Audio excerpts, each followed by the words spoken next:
Namaste.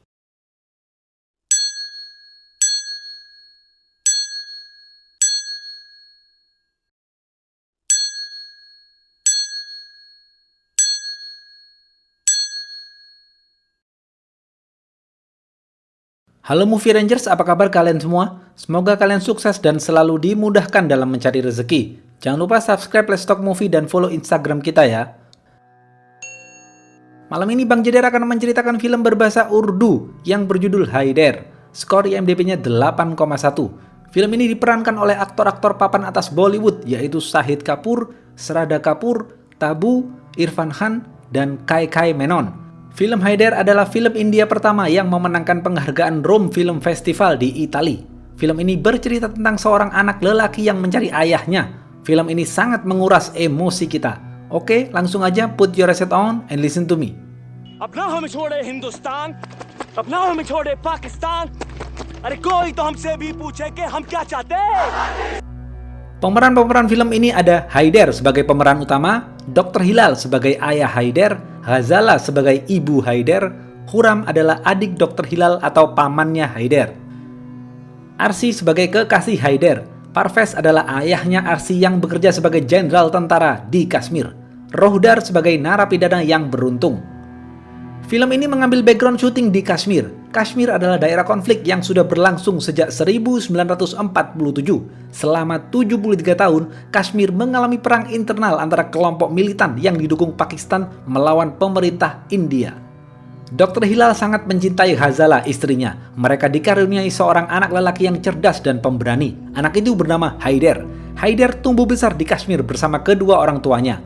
Haider sangat dekat dengan ayahnya. Suatu hari, sepulang dari SMA-nya, ibunya menemukan pistol di tas Haider. Ibunya marah dan melaporkan hal ini kepada ayahnya. Ibunya menyarankan agar Haider kuliah di luar kota agar terhindar dari anggota-anggota militan di Kashmir. Ayahnya awalnya tidak setuju karena ayahnya sangat mencintai Haider. Ayahnya tidak mau jauh dari Haider. Karena tidak menemukan jalan keluar, ibunya membicarakan hal ini kepada mertuanya dan Huram adik iparnya. Huram ini sangat menyukai Ghazala. Akhirnya, mertuanya berhasil merayu Dr. Hilal untuk menyuruh Haider kuliah di luar kota. Tapi Haider tetap menolak. Haider tetap tidak mau pergi dari Kashmir. Ibunya memegang pistol Haider dan mengancam akan bunuh diri jika Haider tidak kuliah di luar kota. Akhirnya, dengan berat hati, Haider kuliah di luar kota. Suatu hari, ketua militan bernama Latif menderita sakit usus buntu. Dr. Hilal dipanggil untuk memeriksa Latif. Setelah diperiksa, Dr. Hilal mengatakan kepada saudaranya Latif, usus buntu Latif sangat parah. Latif harus segera dioperasi. Saudaranya tidak setuju karena jika Latif dibawa keluar rumah, Latif akan ditembak mati oleh tentara India. Dr. Hilal berani mengambil resiko dan mengatakan, kalau begitu biar aku operasi Latif di rumahku. Secara sembunyi-sembunyi, Latif dibawa ke rumah Dr. Hilal. Ghazala khawatir dengan hal ini. Yang tahu hal ini hanyalah Dr. Hilal, Ghazala, Latif, dan saudaranya Latif. Operasi ini pun berjalan lancar. Keesokan harinya, tentara India mendapatkan informasi dari intelijen bahwa Latif berada di rumah Dr. Hilal. Tentara India langsung menangkap Dr. Hilal dan menyuruh keluar Ghazala. Lalu tentara India menembakkan roket ke rumah Dr. Hilal untuk membunuh Latif. Latif tewas dan rumah Dr. Hilal hancur tak tersisa.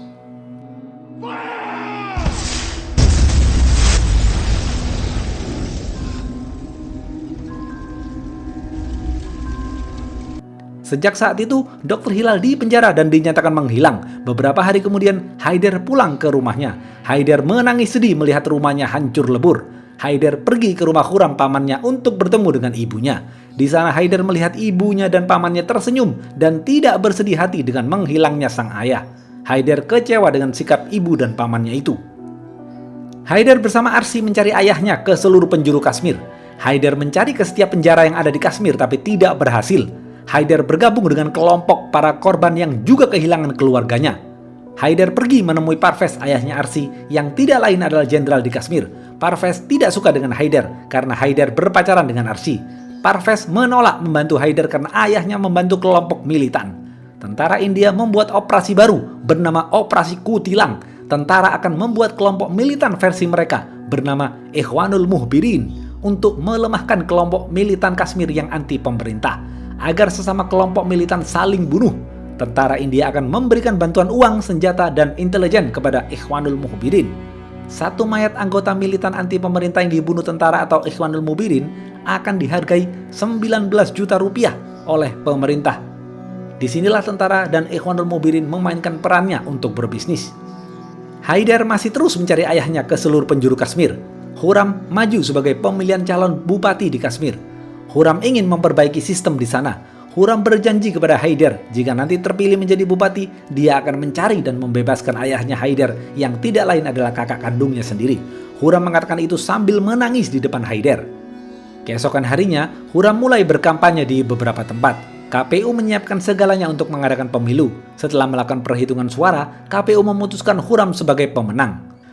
Suatu hari, seseorang bernama Ruhdar datang ke Kashmir karena ingin menyampaikan pesan. Ruhdar melihat Arsy sedang berjalan dan membuntuti-nya. Arsy menoleh ke belakang dan mengatakan, "Bapak siapa? Kenapa membuntuti saya?" Ruhdar menjawab, "Aku mempunyai pesan untuk Haidar dari ayahnya. Ini nomor teleponku. Tolong kau kasih Haidar." Arsy berlari mencari Haidar untuk memberitahukan hal ini karena Arsy tahu Haidar sangat ingin bertemu ayahnya. Arsy memberikan nomor telepon Ruhdar kepada Haidar. Haidar langsung menelpon Ruhdar. Haidar bertanya di telepon, "Ini siapa?" Tanpa basa-basi, Ruhdar menjawab, "Temui aku besok di jembatan jam 9 pagi. Lalu Ruhdar menutup teleponnya. Keesokan harinya, tepat jam 9 pagi Haidar menemui Ruhdar di jembatan. Ruhdar memberi kode kepada Haidar agar mengikutinya. Haidar terus berjalan di belakang Ruhdar. Di tengah perjalanan, Haidar ditutup kepalanya agar tidak tahu lokasi pertemuan. Setelah sampai di lokasi, penutup kepala Haidar dibuka dan Haidar duduk bertiga bersama Ruhdar dan saudara Latif. Barulah di sini diceritakan fakta mengenai ayahnya Haidar. Ruhdar mulai bercerita. "Saat kau masih kuliah, ayahmu mengoperasi Latif yang sedang sakit parah di rumahmu secara sembunyi-sembunyi. Ibumu memberitahu hal itu kepada Khurram pamanmu. Pamanmu adalah informan tentara. Besok paginya, tentara datang dan menangkap dan memenjarakan ayahmu. Tentara menembak roket ke rumahmu sampai hancur lebur. Saat di penjara, ayahmu berada satu sel denganku. Aku dan ayahmu menjadi dekat dan bersahabat baik. Suatu hari, Khurram dan Parvez mencari tawanan agar mendapatkan uang. Khurram memilih aku dan ayahmu. Kemudian aku dan ayahmu diserahkan kepada Ikhwanul Mukhbirin. Ikhwanul Mukhbirin menembak aku dan ayahmu di dekat sungai. Lalu mereka berdua membuang kami ke sungai. Ayahmu tewas seketika. Beruntung ada nelayan yang membantuku dan menyelamatkanku hingga aku masih hidup sampai sekarang. Sebelum meninggal, ayahmu memberi pesan untukmu Haidar. Suruh anakku membalaskan dendamku. Tembak Khurram. Tembak dia tepat di mata liciknya yang membuat kebohongan dan membuat Haidar menjadi yatim piatu." Jedir. Dr. Hilal sangat benci kepada istrinya dan tidak menganggap istrinya sebagai ibu Haidar. Setelah menceritakan semuanya, Ruhdar memberikan pistol dan alamat kuburan ayahnya Haidar. Haidar menangis sedih karena ayah yang dicintainya tewas dan ibunya adalah seorang pengkhianat. Haidar langsung pergi ke kuburan ayahnya. Haidar menangis sejadi-jadinya.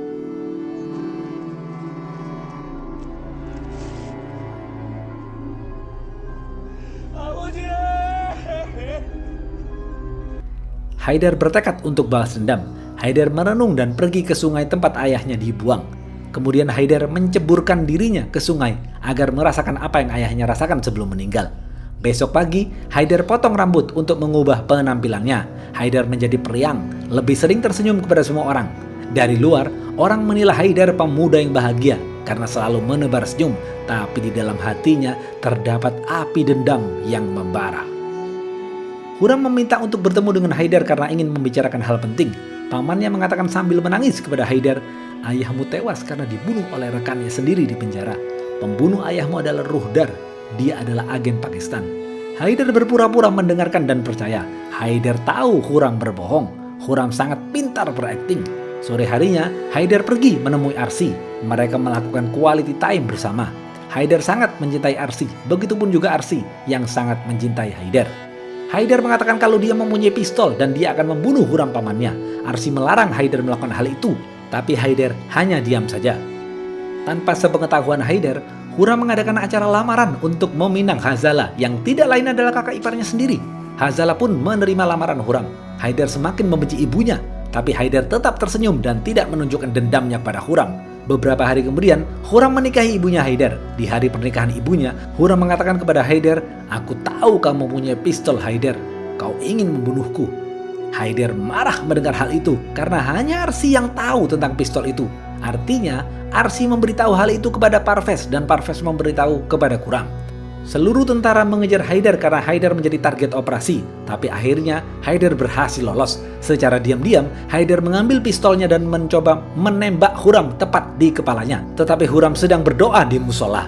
Melihat hal itu, Haidar tidak jadi menembak. Haidar mengatakan kepada pamannya, "Aku tidak mau menembakmu saat kau berdoa, karena pendosa bisa masuk surga jika mati waktu berdoa. Aku tidak mau kau masuk surga. Aku akan membunuhmu saat kau melakukan dosa.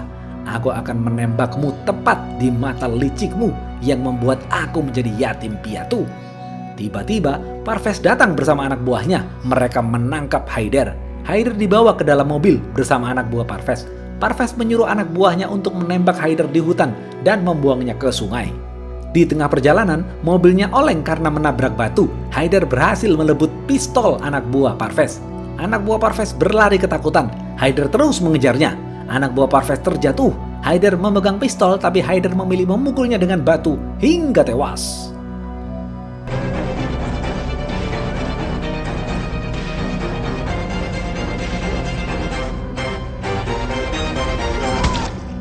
Berita tewasnya anak buah Parvez tersebar. Haidar semakin diburu oleh tentara. Haidar lalu menelpon Ruhdar untuk meminta tolong. Ruhdar menyuruh Haidar pergi ke perbatasan. Di sana ada rumah dekat kuburan untuk bersembunyi. Sebelum Haidar pergi ke sana, Haidar menelpon ibunya untuk terakhir kali dan mengatakan, "Bu, ada cara lain untuk berpisah. Ibu bisa cerai dengan ayah, tapi kenapa ibu memilih untuk membunuh ayah? Aku akan pergi jauh dan tidak kembali, Bu." Ibunya menjawab, "Jangan tinggalkan aku, Nak. Jangan tinggalkan ibu. Setidaknya temuilah ibu untuk terakhir kalinya, Nak." Kemudian Haidar bertemu ibunya di rumahnya yang hancur di roket tentara. Ibunya berkaca di reruntuhan rumah itu, lalu Haidar mengatakan, "Ibu bermuka dua, satu wajah tak bersalah, satu wajah penipu. Ibu adalah pembohong. Bunga-bunga di kuburan ayah belum layu, tapi ibu sudah tidur dengan Khurram. Dunia tahu, Bu, bahwa ibu dan Khurram bersekongkol membunuh ayahku. Aku akan membuatmu menjadi janda lagi, Bu." Ibunya menjawab, "Kalau begitu maumu, bunuh saja ibu, Nak." Haidar membalas, "Tidak, Bu. Hidup ibu adalah hukuman ibu." Tiba-tiba, dari belakang Parvez menodongkan pistol kepada Haidar. Haidar kaget dan spontan menembak Jenderal Parvez hingga tewas.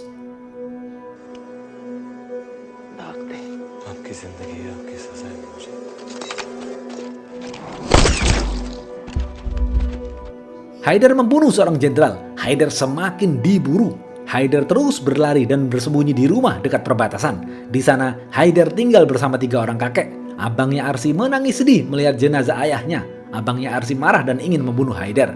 Arsy terus merenung. Di satu sisi, Arsy menyayangi ayahnya, tapi di sisi lain Arsy juga sangat mencintai Haidar. Arsy galau dan hanya berdiam diri. Tanpa berpikir panjang, Arsy bunuh diri dengan menembakkan pistol ke kepalanya. Besok paginya, Arsy dikuburkan dekat perbatasan. Abangnya mengalami kesedihan yang mendalam.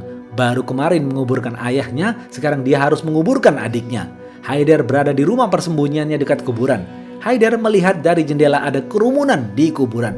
Haidar baru sadar ternyata yang dikuburkan orang-orang adalah Arsy. Haidar menangis lalu keluar dari tempat persembunyiannya dan melihat jenazah Arsy. Haidar mengambil paksa jenazah Arsy dan ingin membawanya. Abangnya marah dan memukul Haidar. Abangnya Arsy dan Haidar terlibat baku hantam. Tanpa basa-basi, Haidar langsung memukul abangnya Arsy dengan cangkul hingga tewas.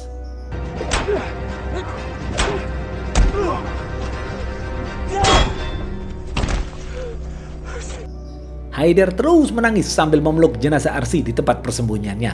Khurram dan pasukan Ikhwanul Mubirin datang dan memberondong peluru ke tempat persembunyian Haidar. 3 orang kakek membalas tembakan Ikhwanul Mubirin. Mereka terlibat baku tembak, tapi akhirnya 3 orang kakek itu tewas tak berdaya. Tiba-tiba ibunya Haidar datang dan meminta untuk gencatan senjata. Ibunya mengatakan kepada Khurram, "Biarkan aku berbicara dengan Haidar. Aku akan menyuruhnya untuk menyerah." Ibunya mendatangi Haidar yang terluka parah. Ibunya berbicara kepada Haidar dan menyuruh Haidar untuk menyerah. Ibunya mengatakan kepada Haidar, "Anakku, menyerahlah. Balas dendam akan melahirkan dendam lainnya. Balas dendam tidak akan membebaskanmu, Nak." Haidar membalas, Tidak bu, aku tidak akan menyerah. Ibu tidak usah drama. Apakah ibu akan mengancamku dengan bunuh diri seperti dulu? Ibunya Haider hanya tersenyum dan mencium kening Haider. Ibunya keluar dari tempat persembunyian Haider lalu berjalan mendekati Khurram dan pasukan Ikhwanul Mukhbirin. Tapi tiba-tiba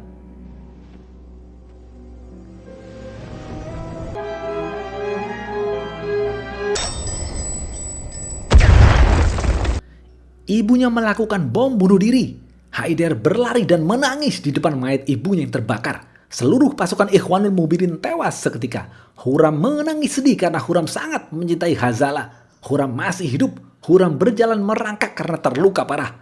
Melihat hal itu, Haider mengambil pistol dan menodongkannya ke kepala Khurram. Haider lalu teringat omongan ibunya sebelum meninggal. Haider मेरा इंतकाम लेना मेरे भाई से इंतकाम से मेरा इंतकाम लेना कोई ऐसा नहीं कर सकती Haider akhirnya melepaskan Khurram. Haider membiarkan Khurram hidup agar menderita karena Khurram telah kehilangan orang yang dicintainya. Habis. Apa pesan dari film ini? Balas dendam hanya melahirkan dendam lainnya. Balas dendam tidak akan membebaskan kita. Kebebasan sejati akan kita dapatkan dengan tidak melakukan balas dendam. Oke, segitu aja video kali ini. Jangan lupa like, comment, and subscribe ya. Stay watching and see you.